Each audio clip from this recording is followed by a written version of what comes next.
Today I'm going to show you guys how to make easy fried rice. This is a great way to kind of clean out your refrigerator of leftovers and to throw in a bunch of your favorite things. So this recipe is totally customizable. I'm going to put in a variety of vegetables and it's a great way to use leftover meats as well. So I'm just going to kind of show you how to throw it all together. Fried rice goes quickly once you start cooking it. So that's why I have all my ingredients laid out and ready to go before we begin. So let's start cooking. We're going to practice some mise en place as we get ready to make our fried rice. So first I'm just going to prep all my vegetables. I'm going to do mushrooms in mine. So mushrooms, they don't get washed under running water. You just want to use a damp cloth and wipe the dirt off of them before we slice them and cook them. So I'm just using this cloth to just kind of run around the top of the cap, the bottom of the cap, and then the stems just get wiped off too. So you just want to make sure that there's no dirt on them. The reason we don't wash mushrooms under running water is because mushrooms are like sponges and they will just soak up all that water, and then they're going to be really difficult to cook. They're just going to turn into mush if you try to cook them after they've soaked up a lot of water. So I'm going to start with a shallot as one of our base flavors. A shallot is just like a small red onion. So I'm going to give this a small dice. So first I start by making slits straight down, and then I turn it 90 degrees and then cut the dice.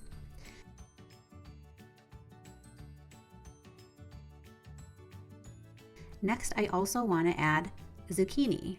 So to go from something round to a dice, I want to just make slices first. So that's going to be our planks, and then each of those planks is going to get cut into sticks, and then we turn the zucchini 90 degrees to make our dice. Next, we're going to start slicing our mushrooms. And I like the mushrooms to be in slices, so it's a little bit of a bigger piece that you can pick up with a fork when you're eating your finished fried rice, but it's up to you. If you prefer a dice, you can absolutely take these from the slices to sticks and then turn them 90 degrees to make a dice cut. Next, I'm going to add some minced garlic. And this is just some garlic that I already bought minced from the store, so it's already prepared. Visit one of our previous lessons if you want to know how to mince your own garlic. The protein that I'm using for this fried rice is tofu. So I have just some leftover tofu from last night's dinner, which we're going to add to our pan and simply heat it up today to add it to our fried rice. Let's talk about flavor components for fried rice. I'm showing you here some toasted sesame oil. It's going to be a great finishing oil for the end of the fried rice. Here I have coconut aminos. Now you can absolutely use soy sauce as your salty and umami component. I'm just choosing to use coconut aminos today because it's a gluten-free and soy-free option. And yes, it does taste very similar to soy sauce, so if you want to give that a shot, you should be able to find that at pretty much any of your local grocery stores.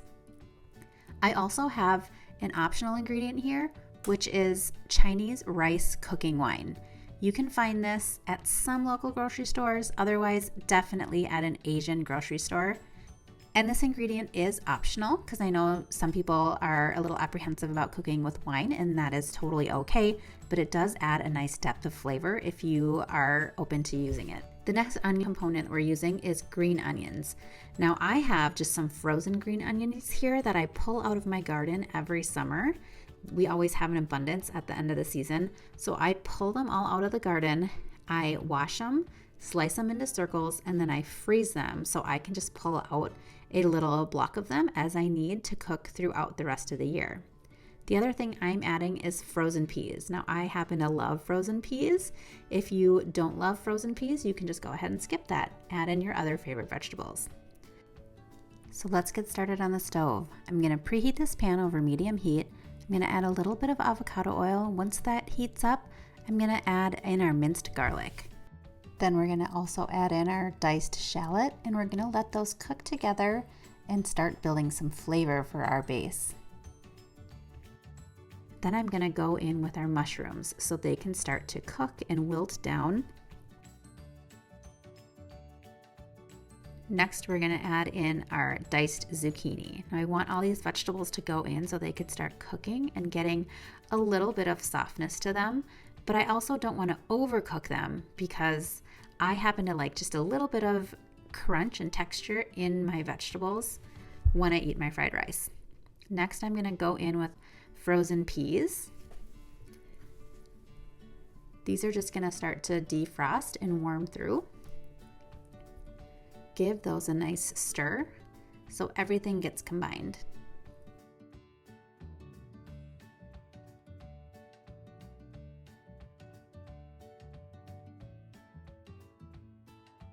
Now that was pretty easy for our vegetables. I'm gonna just transfer them to my serving bowl so my one pan is available to cook the next component of my fried rice. Now I'm just gonna make sure that that pan is heated again over medium heat, and I'm going straight in with my leftover tofu. Now this tofu is already cooked, so we're just gonna warm it through at this point. When you make your fried rice, if you're adding a raw meat to it, you're gonna want to give it some more time to cook. You're also gonna wanna season it.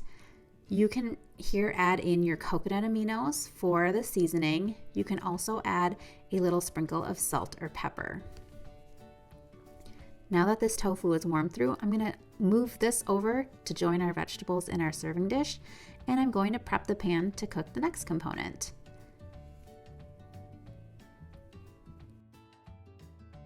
So here we go with our scrambled eggs. I just had a few eggs that I cracked into a bowl. I added about a tablespoon of water.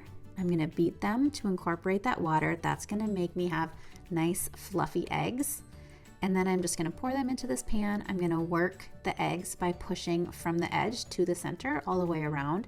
And those eggs take practically no time to cook at all. So those come out and join our finished vegetables and our finished protein in our serving bowl.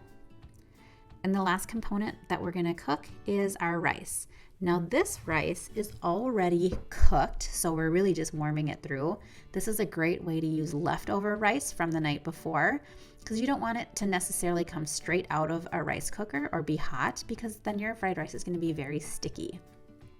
So using day-old rice is perfect. That has just been stored in the refrigerator overnight. And the way that we season this rice is with our coconut aminos or soy sauce if you choose, and a little bit of ground white pepper.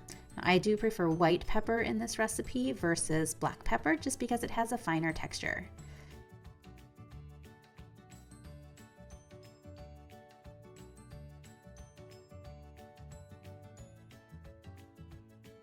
And in we go with our frozen green onions. If you have fresh green onions, you would add them here at the same time. So since I'm using the frozen, I'm just gonna take a minute here to break up that frozen chunk. I'm going to mix it all together, and you can see that it's really starting to look like fried rice now. I'm gonna add back in all of my cooked vegetables and my cooked protein, just so all the flavors can combine. It's all going to get a small drizzle of sesame oil on the top just to bring all those flavors together. And that is it. Our fried rice is looking amazing. It smells amazing, and it's going to taste delicious as well. I hope you enjoyed this lesson, and I will see you soon for the next one.